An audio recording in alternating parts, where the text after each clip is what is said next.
It was on April 6, 2011. I ended up stepping on a plate, which took off both my legs. When it first went off, the only thing that actually came to mind was my son. He was born the day before.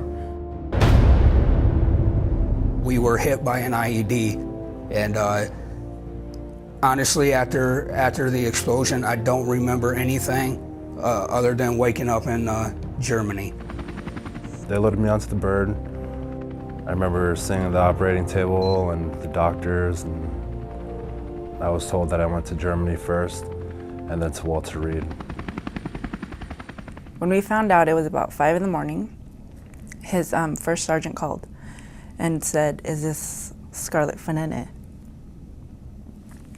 And he told us that he was in a terrible accident and he lost his arm and his leg.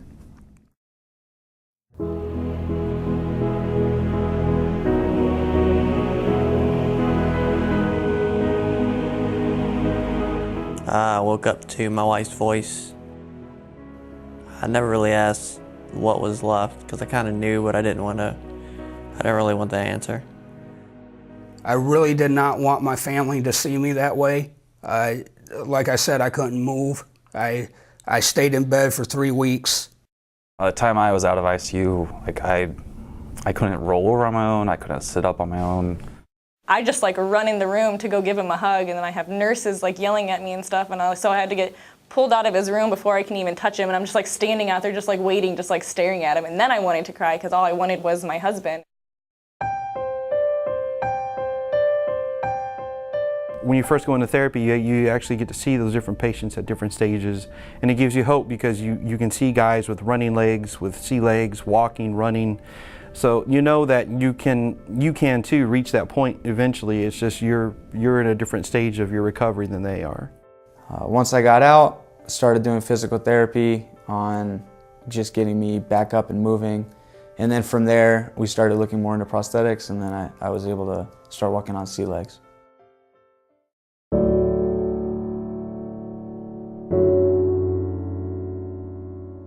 My house was built in 1956, so it's an older home.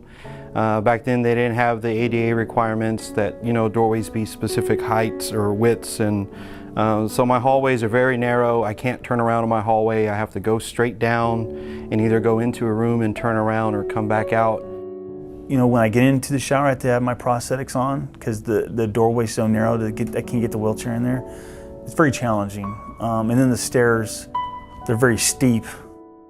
You can't climb 15 stairs in a wheelchair, and it's just very emotional, and I try to hide it from him so that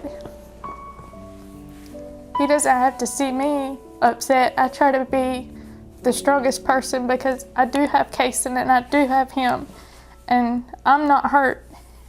He's the one that is hurt, and I want him to have everything that he needs.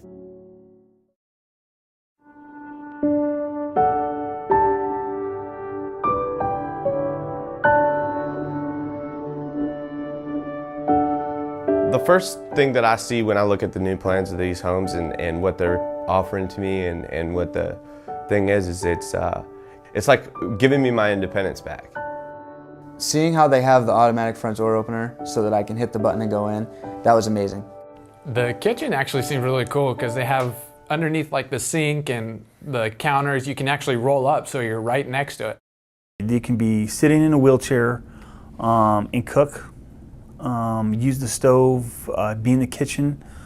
So the first thing I noticed looking at the layout of the new home was the shower. I could roll in and sit on a seat and then have the shower right there. That was awesome. And then how the counter was cut out under the sink so that I could roll up to it.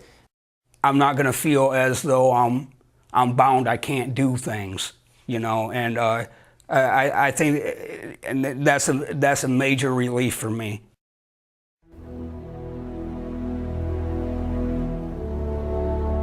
When I went to Afghanistan, I didn't think about coming home broken.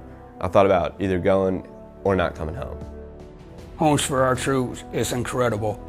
it's awesome to have people like that that really care.